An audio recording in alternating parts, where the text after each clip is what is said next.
కొణిదెల పవన్ కళ్యాణ్ అనే నేను శాసనం ద్వారా నిర్మితమైన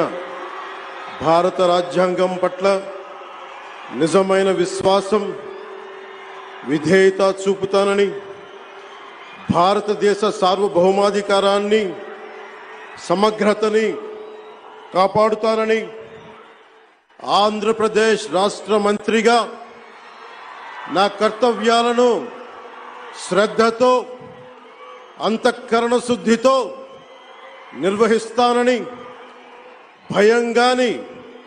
పక్షపాతం గాని రాగద్వేషాలు గాని లేకుండా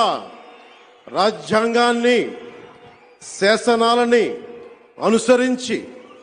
ప్రజలందరికీ న్యాయం చేకూరుస్తానని దైవ సాక్షిగా ప్రమాణం చేస్తున్నాను.